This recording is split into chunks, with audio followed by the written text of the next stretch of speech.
Good morning and welcome to Varthamanam. ഇന്നത്തെ പ്രധാനപ്പെട്ട പത്രവാർത്തകൾ. ചൊവ്വാഴ്ചയാണ് മഴക്കാലത്തെ മുൻനിർത്തിയുള്ള പാർലമെൻറ്റ് സമ്മേളനം ആരംഭിച്ചതെന്ന് നമുക്കറിയാം. അന്നു മുതൽ പാർലമെൻറ്റ് സ്തംഭിക്കുകയാണ്. ഒരു കാര്യവും നടക്കുന്നില്ല. കുറ്റാരോപിതരായിരിക്കുന്ന മന്ത്രിമാർ, പ്രത്യേകിച്ച് സുഷമ സ്വരാജ്, അതുപോലെ തന്നെ വ്യാപം അഴിമതി കേസുമായി ബന്ധിപ്പിച്ച് മുഖ്യമന്ത്രി, ഇരുവരും രാജിവെക്കണം എന്നാവശ്യം പ്രതിപക്ഷം ഉന്നയിക്കുമ്പോൾ രാജിവെക്കുന്ന പ്രശ്നമേയില്ല, ഇരു കേസുകളിലും ചർച്ചയാകാം എന്ന് ഭരണകക്ഷി പറയുന്നു. ഈ കാര്യത്തിൽ മൗനം പുലർത്തുകയാണ് പ്രധാനമന്ത്രി നരേന്ദ്രമോദി. ഏതായാലും ചർച്ചയാകാം എന്ന് ഭരണകക്ഷി പറയുമ്പോൾ ചർച്ചയ്ക്കെതിരല്ല, പക്ഷേ രാജിവെച്ച് വേണം ചർച്ച ചെയ്യാൻ.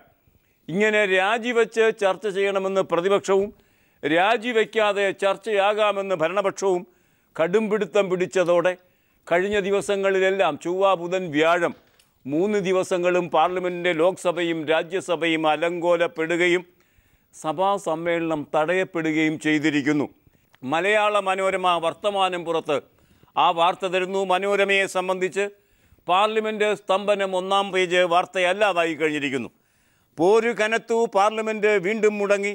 ബദൽ പ്രചാരണവുമായി ബി ജെ പി അവർക്കെതിരെയുള്ള പ്രചാരണത്തെ അംഗീകരിക്കുന്നില്ല എന്നു മാത്രമല്ല, കോൺഗ്രസിനെതിരെ ബദൽ പ്രചരണവുമായി രംഗത്ത് വന്നു.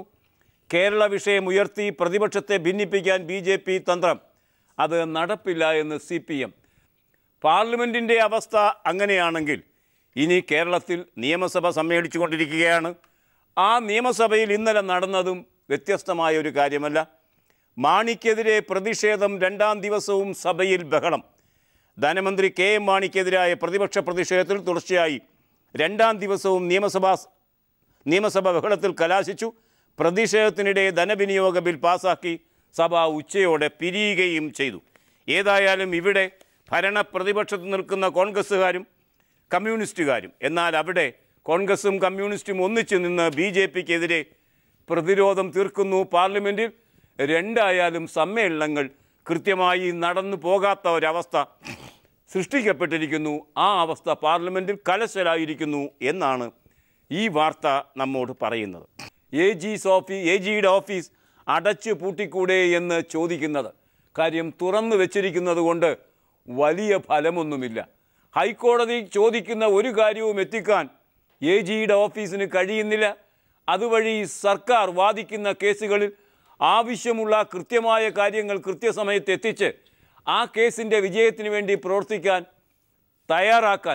വക്കീലന്മാരെ തയ്യാറാക്കാൻ കഴിയുന്നില്ല AGയുടെ ഓഫീസിന്. അങ്ങനെ പൂർണ്ണമായും പറഞ്ഞുകൂടാ. സോളാർ കേസ് വരുമ്പോൾ ഉണർന്ന് പ്രവർത്തിക്കുന്നുണ്ട് AGയുടെ ഓഫീസ്. അതുമാതിരി തന്നെ ബാർ കോഴ കേസ് വരുമ്പോൾ ഉണർന്ന് പ്രവർത്തിക്കുന്നുണ്ട്. അങ്ങനെ ഉമ്മൻചാണ്ടിക്കും KM മാണിക്കും വേണ്ടി വിടുപണി ചെയ്യുന്ന കാര്യത്തിൽ ഉണർന്ന് പ്രവർത്തിക്കുന്ന AGയുടെ ഓഫീസ് എന്തുകൊണ്ട് മറ്റ് കേസുകളുടെ കാര്യത്തിൽ ഉണർന്ന് പ്രവർത്തിക്കുന്നില്ല എന്ന് ഹൈക്കോടതി ചോദിക്കുമ്പോൾ, ഇതങ്ങ് അടച്ചു പൂട്ടിക്കൂടായോ എന്ന് ഹൈക്കോടതി ചോദിക്കുമ്പോൾ, ഒരുപക്ഷെ നിയമനിർവഹണ രംഗത്ത് ഇപ്പോൾ നടക്കുന്ന പക്ഷപാതപരമായ സമീപനത്തെയാണ് തുറന്നു കാണിച്ചിരിക്കുന്നത്. കേരളത്തിലെ പ്രതിപക്ഷം പേർത്തും ഇത് ആവർത്തിച്ച് പറഞ്ഞിട്ടുള്ള കാര്യമാണ്. ഇപ്പോൾ കോടതിക്ക് തന്നെ അത് പറയേണ്ടി വരുന്നു. തിരുവനന്തപുരത്ത് മുഖ്യമന്ത്രിയുടെ തുറന്ന ജീപ്പിന് നേരെ ചെരിപ്പേറ് എന്ന ശീർഷകത്തിൽ മലയാള മനോരമ ആ വാർത്ത തരുന്നത് കാണുക. തിരുവനന്തപുരം പള്ളിച്ചൽ പഞ്ചായത്തിലെ പൂങ്കോട് വാർഡിൽ Rajiv Gandhi national swimming pool ഉദ്ഘാടനത്തിന് മുഖ്യമന്ത്രിയെ തുറന്ന ജീപ്പിൽ ആനയിക്കുമ്പോൾ ഇടതുപക്ഷ പ്രവർത്തകർ ജനക്കൂട്ടത്തിനിടയിൽ നിന്ന് കല്ലും ചെരുപ്പും കരിങ്കൊടിയും കമ്പും വലിച്ചെറിഞ്ഞു. ജീപ്പിൽ മുഖ്യമന്ത്രിക്കൊപ്പം സ്പീക്കർ N ശക്തൻ, മന്ത്രി MK മുനീർ എന്നിവരും ഉണ്ടായിരുന്നു.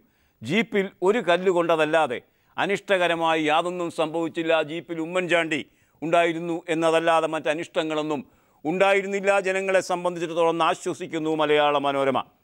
ധനമന്ത്രി KM മാണിയെ കരിങ്കൊടി കാണിക്കാനെത്തിയ പ്രവർത്തകരുടെ പ്രകോപനം അക്രമത്തിലേക്ക് തിരിയുമെന്ന് മുൻകൂട്ടി കണ്ട് നിയന്ത്രിക്കാൻ പോലീസിനായില്ല എന്നാണ് മലയാള മനോരമ നിരീക്ഷിക്കുന്നത്. ഈ പ്രതികരണം തെറ്റായിപ്പോയി, രക്ഷപ്പെടുത്താമായിരുന്നു, പോലീസ് അതിന് ശ്രമിച്ചില്ല എന്ന ആക്ഷേപം മലയാള മനോരമയ്ക്കുണ്ട്. അതുകൊണ്ടും തീർന്നില്ല. മലയാള മനോരമ KM മാണി എന്ത് ചെയ്തു ഇതിനിടയിൽ? അദ്ദേഹം മറ്റൊരു വഴിയിൽ, KM മാണിയാരാ മോൻ, മറ്റൊരു വഴിയിലൂടെ രഹസ്യമായി ഉദ്ഘാടന വേദിയിൽ എത്തിച്ചേരുകയും ചെയ്തു. 90 വയസ്സായാലും ഇത്തരം ധീരപ്രവർത്തനങ്ങൾക്ക് ഒട്ടും പിന്നിലല്ല കുഞ്ഞുമാണി എന്നാണ് ഇത് കാണിക്കുന്നത്. മന്ത്രി മാണി ഇതിനിടെ മറ്റൊരു വഴിയിലൂടെ ഉദ്ഘാടന വേദിയിൽ എത്തിക്കഴിഞ്ഞിരുന്നു എന്നാണ് വാർത്ത. മാണിക്ക് കരുതി വച്ചത് യഥാർത്ഥത്തിൽ ഉമ്മൻചാണ്ടിക്കും എം കെ മുനീറിൻ്റെ കോണിക്കുമാണ് കൊണ്ടത് എന്നാണ് അർത്ഥം. ഏതായാലും മംഗളം ഈ വാർത്ത റിപ്പോർട്ട് ചെയ്യുമ്പോൾ മനോരമയിൽ നിന്ന് വ്യത്യസ്തമായ ഒരു രീതി മംഗളം സ്വീകരിക്കുന്നുണ്ട്. ലക്ഷ്യമിട്ടത് മാണിയെ, മുന്നിൽ കിട്ടിയ മുഖ്യമന്ത്രിക്ക് കല്ലേറും ചെരുപ്പേറും. ബാലരാമപുരത്ത് നീന്തൽക്കുളം ഉദ്ഘാടനം ചെയ്യാനെത്തിയ മുഖ്യമന്ത്രി ഉമ്മൻചാണ്ടിക്ക് നേരെ ചെരുപ്പും കല്ലുമെറിഞ്ഞു. മുഖ്യമന്ത്രിയും സ്പീക്കർ എൻ ശക്തനും മന്ത്രി എം കെ മുനീറും സഞ്ചരിച്ച തുറന്ന വാഹനത്തിന് നേരെയാണ് ഇടതുപ്രവർത്തകർ കല്ലും ചെരുപ്പും നീളൻ വടികളും എറിഞ്ഞത്.